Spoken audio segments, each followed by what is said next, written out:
Welcome back to Old War Stories with Uncle Jay. This one is entitled Somebody Hit the Car. This dates back to, we're going to say, the very late 80s to early 90s and maybe even beyond. At that time, of course, I was not of driving age, so my mommy would drive me around, which is typical. And where do we go? Anywhere mommy wanted to go, or a doctor's appointment or anything like that, shit like that. But, hey, mom, can you take me to the mall? No. It was that kind of shit. So I'd go to the grocery store and this and that, and whatever, it was something to do. Well, every Friday, we would go out and we would take the 87 Toyota Camry.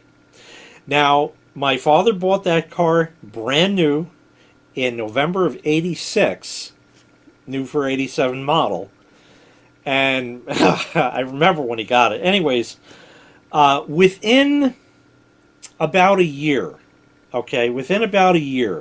he said, I really ought to put an alarm in this car. Now remember, we're talking about 87 to 88. Car alarms were not new, but certainly a lot of a newer thing than they used to be. They were becoming more and more prevalent.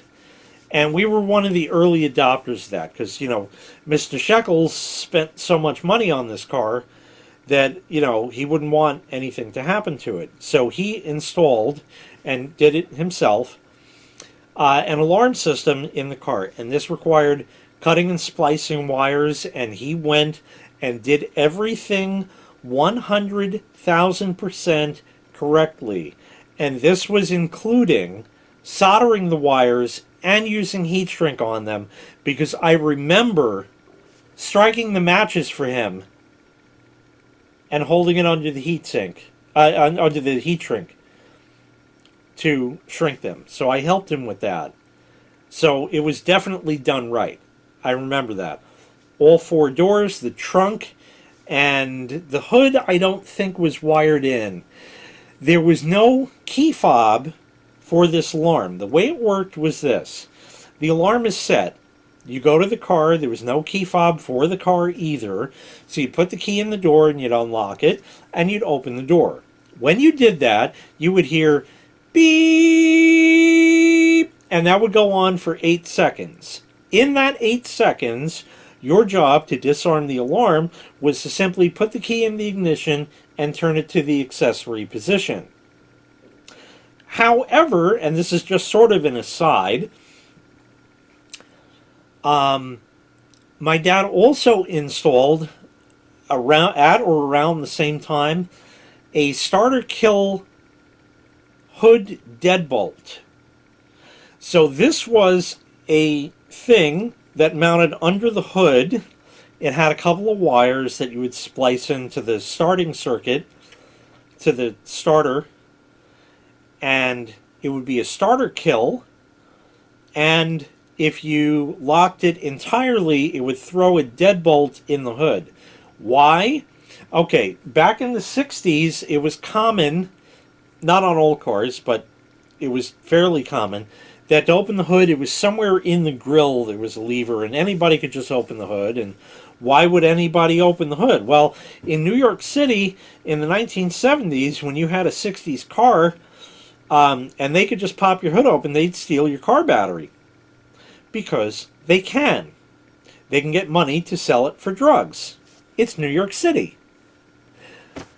So, in the event my father was ever to take that car into the city, this happened extraordinarily infrequently. If it did happen, it was maybe once a month when he would work a weekend, because it was different pay rates on the weekend. So the way this thing worked was there was a key lock that mounted under the dashboard. It was like bolted to the fucking thing with a steel cable, and you would push it in. Push it one click, and it would disable the starter. Push it a second click, and it would throw the deadbolt and deadbolt the hood. So even if you pop the hood, that deadbolt is still holding the hood down, so you ain't getting in there. Nobody ever tried to break into it, so whatever. It's not functional today because of the crusher. Link in the prescription to that. I think I told that, and I think that's what it was called. So nothing lines up no more. But anyway, it was there. Now, when my father would drive the car occasionally, because Fran always drove this car, such a shame, because it was a nice car.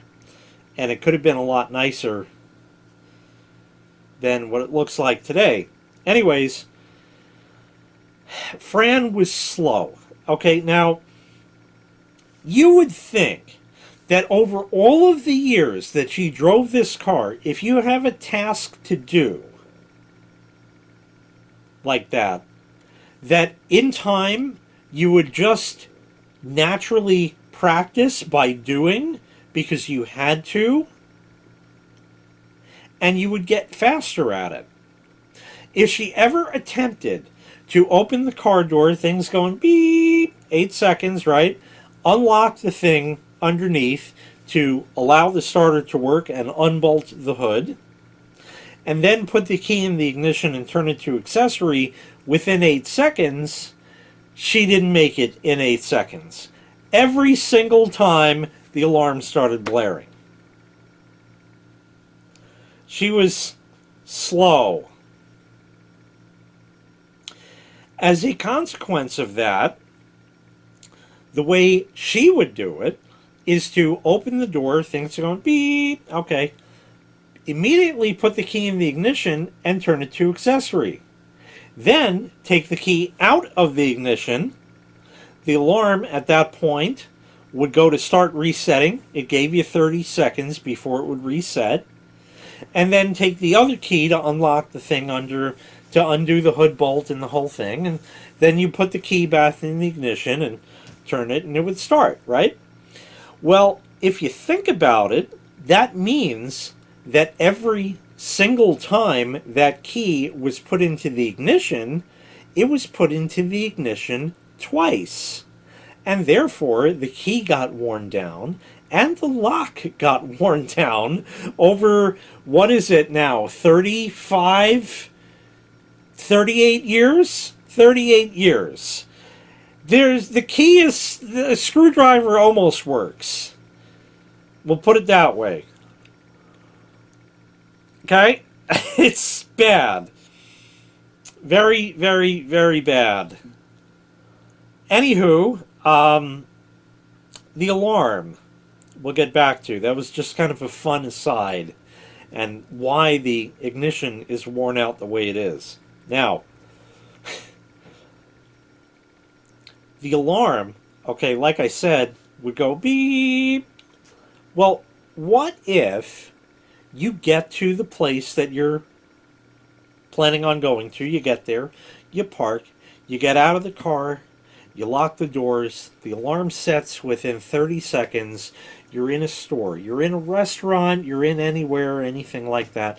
How would you possibly know, if you can't hear it, that the alarm had gone off? You wouldn't have any way of knowing. And it's also important to note that this alarm also had a motion sensor as well. So if the car was bumped, jarred, hit, anything like that, that could set the alarm off. And it had a low and a high sensitivity on it. To let you know if the alarm went off while you weren't at the vehicle, when you would open the door, it would go beep, beep, beep, beep. And invariably, every time, my mother would then say, but wait, it gets better. I'll explain right after I say it. Somebody hit the car! Your father's gonna yell! She immediately picked up a Yiddish accent. Why? Why? Why? She wouldn't just say, oh, Somebody hit the car. Oh, shit. Your father's going to scream about this shit, you know. And then we would have to get out and inspect the car, walk around it, see if there's a ding, a rock chip, somebody keyed it, somebody opened a door into it and left a dent, something like that. I don't have an explanation for that, but yes, if something happened to this precious Camry, and believe you me, when she got in the first accident, he was fucking livid. Livid. Livid. I can't even tell you. Wow. Anyways, she immediately would pick up a Yiddish accent, and I have no idea why. Here's one little explanation that I could possibly offer. I don't know if this is true. I just found it to be an interesting parallel.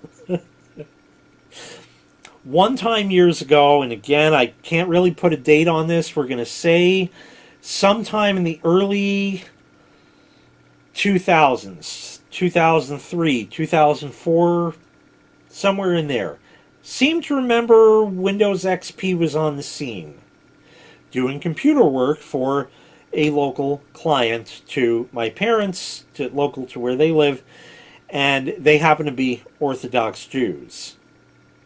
So, yeah, the computer over here is not, this is fucked up, and it's running slow, and that, and I can't get this, and it won't go online, you know, whatever it was that was my task that I had to solve. So I'm sitting at somebody else's desk, and it happened to be one of the kids.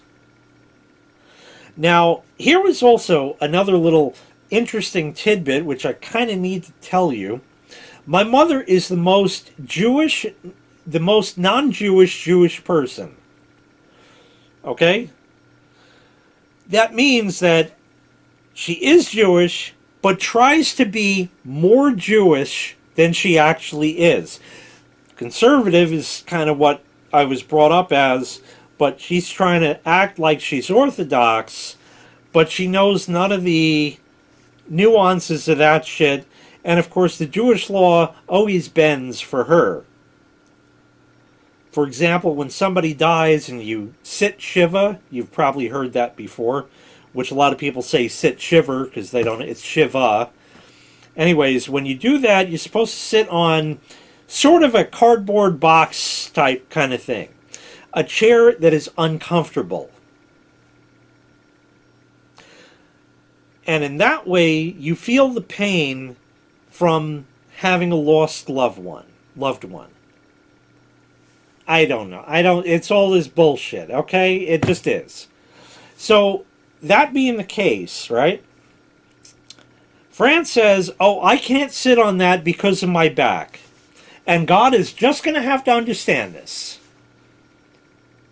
She didn't say that part, but, you know, really? He's got how many billion fucking people in the world, and he's concerned about Fran having a bad back and she can't sit on the cardboard box of this made-up bullshit anyway? What? Anyway, so, you know, like all the, you know, the law bends for her. Anyways, when the wife and I started going out, we were over at my parents' once, and she made the mistake of asking my mother how she should address her. Should she say Mrs. or should she say mother-in-law? Not really. Excuse me. You know, how do you address somebody like that you're not kind of affiliated formally with? So Fran says, oh, you can call me Ima and and my husband Abba, which is mother and father in Hebrew.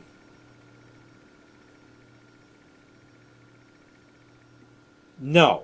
Sorry, that don't work for an Irish girl, okay? It just don't.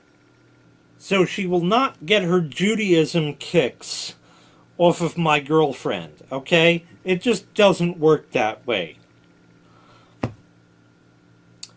But getting back to the story here was I was in this client's house and the kids. Okay, now I'm having conflicting things in my mind, so I can't place if I had seen this written down or if the kids were like dropped off by bus from some kind of Jewish school or some shit and I happened to be there at the time they got home. I think is kind of more where I'm leaning. I'm not sure. Kind of younger kids, and they came home and they put the TV on, which was kind of an interesting thing because the TV was a flat screen that was mounted on the wall that apparently had broken off of the wall and had fallen, but somehow miraculously didn't break, or maybe it was a replacement TV that was just leaning up against the wall until they could get somebody to fix it. And I wasn't the guy for that because I was the computer dick. I don't know. If they would have asked me, maybe. But anyways, I seem to remember the little kid running around like, oh, this, just running around about and that. I hope Abba's not going to yell when he gets home. So I don't know if this is a common theme where the Jewish father yells when he gets home or some shit like that, but I just found it a very interesting parallel on that. But without fail, every single time, somebody hit the car, your father's gonna yell. And I remembered that as we scurried out of the restaurant that we were in. I told the story of that previous Old War story, No Tip Part 2. I kind of wanted to hurry up and get in the car, and the parking spots, the lot had filled up, and this guy was parked a little that way, I was parked a little that way, so it was just a little tight for me to get in. And that would be a prime example of somebody opening their car door into yours, and that might set the alarm off. So as soon as I saw that, I was like, somebody hit the car, your father's gonna yell. And believe me, you did not want my father to yell. You really did not want him to yell. Anyway, that's going to do it for this installment of Old War Stories with Uncle Jay. Thanks so much for watching. I really appreciate it. Make sure you click like, make sure you click subscribe, and take care. We'll see you next time. Bye-bye.